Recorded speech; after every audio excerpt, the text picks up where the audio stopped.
Good morning everybody. இன்னைக்கு நம்ம பார்க்க போற ப்ராடக்ட் ஃப்ரூட் ஆஃப் எர்த்ல இருந்து கிளென்சிங் ஜெல். கிளென்சிங் ஜெல் வந்து எதுக்காக நம்ம யூஸ் பண்றோம் அப்படின்னா ஃபேஸ்க்கு நார்மலா சோப் போட்டீங்கன்னா அது வந்து நம்ம ஃபேஸை டேமேஜ் பண்ணும். நீங்க நார்மலா அட்வர்டைஸ்மெண்ட்ல எதனா பார்த்தீங்கன்னா சோப் ஆட் காட்டுவாங்க, ஆனா ஃபேஸ்ல போடுறத காட்ட மாட்டாங்க. ஏன்னா சோப் வந்து ஃபேஸ்க்கு யூஸ் பண்ணக்கூடாது.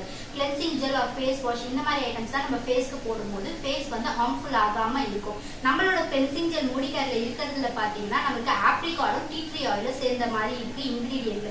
டீ ட்ரீ ஆயிலோட பெனிஃபிட் என்னன்னா anti bacterial and anti fungus. நம்மளோட ஃபேஸ்ல இருக்கிற நார்மலான பிம்பிள்ஸ், ஆக்னி இதெல்லாம் வந்து ரிமூவ் பண்ணி நம்ம ஸ்கின்னை வந்து ரொம்ப பாதுகாப்பா வச்சுக்கோ. நமக்கு இருக்க பிம்பிள்ஸை வந்து ரொம்ப ஸ்ப்ரெட் ஆகாம வந்து நம்மளோட ஸ்கின்னை ரொம்ப நல்லாவே பார்த்துக்கிறதுக்கு தான் வந்து நம்மளோட டீ ட்ரீ ஆயில் வந்து இந்த ஆப்ரிகாட் கிளென்சிங் ஜெல்ல வந்து கொடுத்துருக்காங்க. அதே போல நம்ம மோஸ்டா மார்க்கெட்ல இருக்க கிளென்சிங் ஜெல் பார்த்தீங்கன்னா நீங்க ஃபேஸ்ல யூஸ் பண்ண உடனே ரொம்ப ட்ரை ஆயிடும். அது எதனால ட்ரை ஆகுது அப்படின்னா அதுல வந்து ட்ரைனஸ் ஆகிற மாதிரியான பொருள் தான் யூஸ் பண்ணியிருப்பாங்க. நம்மளோட மோடிகேர்ல இருக்கிற ஃப்ரூட் ஆஃப் எர்த் கிளென்சிங் ஜெல்ல வந்து ஆப்ரிகாட் யூஸ் பண்ணியிருக்காங்க. ஆப்ரிகாட் யூஸ் பண்றதுனால நமக்கு என்ன பெனிஃபிட் இருக்குன்னா நம்மளோட ஃபேஸ்ல இருக்க ஈரப்பதத்தை வந்து ரொம்ப பாதுகாத்து வைக்கும். நம்மளோட ஃபேஸை நரிஷ்மெண்ட்டாகவும் ஸ்மூத்தாகவும் ரொம்ப ஃப்ரெஷ்னஸாகவும் வச்சுக்கிறதுக்கு ஆப்ரிகாட் யூஸ் ஆகுது.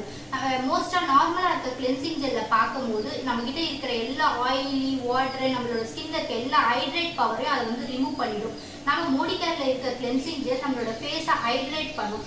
ஆப்ரிகாட்ல இருக்கிற அந்த தன்மை வந்து நம்மளோட ஃபேஸை ஈரப்பதமாக வச்சுக்கும். நம்ம ஃபேஸ்ல இருக்க எக்ஸஸான ஆயிலை மட்டும்தான் ரிமூவ் பண்ணுமே கண்டி நமக்கு ஃபேஸ்க்கு தேவையான ரொம்ப நரிஷ்மெண்ட்டையோ ஷைனிங்கையோ வந்து நம்ம ஃபேஸ்ல இருந்து இது எடுக்காம பேடான கெட்ட அழுக்கு, அந்த கிருமி, அந்த பிம்பிள், ஆக்னி இதெல்லாம் மட்டும்தான் எடுத்து இந்த ஆப்ரிகாட் கிளென்சிங் ஜெல் நம்ம ஃபேஸை வந்து ரொம்ப க்ளோவாகவும் ஷைனிங்காகவும் வச்சுக்கும். மோஸ்ட்டாக இது வந்து ஆயிலி ஸ்கின் இருக்கிறவங்களுக்கு இந்த ஜெல் பேஸ்ட் ப்ராடக்ட் நம்ம யூஸ் பண்ணும்போது அவங்களோட க்ளீன் வந்து ஸ்கின் வந்து ஆயில் ஃப்ரீயாக ஆகிடும், ரொம்ப க்ளீனாக இருக்கும். சென்சிட்டிவ் ஸ்கின் இருக்கிறவங்க வந்து இதை யூஸ் பண்ணும்போது அவங்களோட பிம்பிள்ஸும் ஆக்னியும் அவங்களுக்கு ஸ்ப்ரெட் ஆகாமல் அதனோட தன்மையை வந்து குறைக்கிறதுக்கு வந்து இந்த கிளென்சிங் ஜெல் ரொம்ப யூஸ்ஃபுல்லாக இருக்குது. இப்போ நம்ம இந்த கிளென்சிங் ஜெல்லை நம்ம எப்படியா யூஸ் பண்ணுறது அப்படின்னு சொல்லிட்டு பார்க்கலாம். இப்போ இவர் இருக்காரு, இவருக்கு வந்து ஸ்கின் பார்த்தீங்கன்னா ரொம்ப ஆயிலி ஸ்கின். அது மட்டும் இல்லாமல் இவருக்கு பிம்பிள் வந்து அது போன அந்த தடை, அந்த மார்க்ஸ் வந்து அவருக்கு இருக்கு. இவர் ரெகுலராக இதை யூஸ் பண்ணுறது மூலமா அவரோட ஃபேஸ் க்ளோவாகவும் ரொம்ப ஷைனிங்காகவும் ஆகும். இப்போ நமக்கு இவரோட ஃபேஸில் இந்த cleansing gel first time use பண்ண போறாரு. எப்படி இருக்கு அப்படின்னு சொல்லிட்டு நம்ம போட்டுட்டு ட்ரை பண்ணலாம்.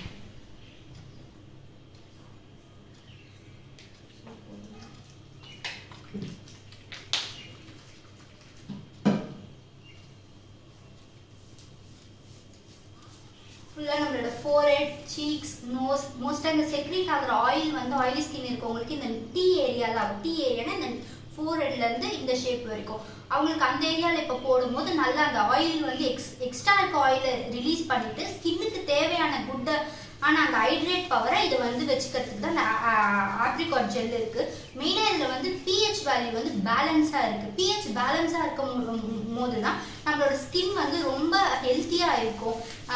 என்விரான்மெண்டல் மூலயமா நமக்கு ஆகிற டேமேஜ், இந்த பொல்யூஷன்னால நம்ம வெளில போகும்போது நம்ம மாஸ்க் அந்த கவர் பண்ணாமல் நம்ம ப்ரொடெக்ட் பண்ணாமல் சன்ஸ்கிரீன் இந்த மாதிரிலாம் போடாமல் போகும்போது நமக்கு ஆகிற டேமேஜ் தான் இந்த கிளென்சிங் ஜெல் வந்து நமக்கு வந்து க்யூர் பண்ணிடும். நம்ம மார்னிங் ஈவினிங் எப்போ ஃபேஸ் வாஷ் பண்ணும்போது இந்த கிளென்சிங் ஜெல் வச்சு பண்ணும்போது நமக்கு வந்து ரொம்ப அது வந்து ஸ்கின்னை வந்து க்ளோவாகவும் ஹெல்த்தியாகவும் மெயினாக நம்மளோட ஸ்கின்னை பார்த்துக்கும். எப்பவுமே யங்காக இருக்கிற மாதிரி நம்ம ஸ்கின் வந்து இருக்கும்.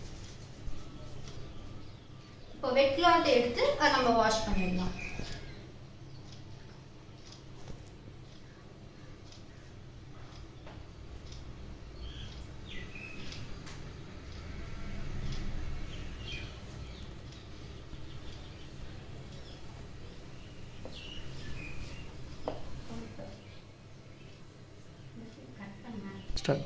ஆஃப்டர் வாஷ் பண்ண அப்புறமா உங்களுக்கு எப்படி ஃபேஸ் தெரியுது? நார்மலாக எப்பவுமே ஆயிலியாகவே இருக்கும். எப்போ ஃபேஸ் வாஷ் பண்ணிட்டு வந்தால் கூட நான் யூஸ் பண்ணுற சோப்லாம் இது கொஞ்சம் நல்லா இருக்கு, ஃபீல் ஃப்ரீயாக இருக்கு, நல்லா க்ளோவாக இருக்குன்ற மாதிரி தெரியுது, ஆயிலே இல்லாமல் இருக்கு. ஓகே, இந்த மாதிரி ரெகுலராக நம்ம யூஸ் பண்ணும்போது நம்மளுக்கு இருக்க ஆயில் செக்ரேஷன் வந்து கொஞ்சம் கொஞ்சமாக நார்மல் ஆகி பேலன்ஸ் ஆகி நம்மளோட நார்மல் ஸ்கின்னா எப்படி நார்மல் ஸ்கின் இருக்கிறவங்களுக்கு எப்படி ஸ்கின் வந்து கரெக்டாக இருக்குமோ அந்த மாதிரி ஆயிலி ஸ்கின், சென்சிட்டிவ் ஸ்கின் இருக்கவங்களுக்கும் இது வந்து மாறிடும். அதனால ரெகுலராக இதை வந்து யூஸ் பண்ணுங்க. தேங்க்யூ.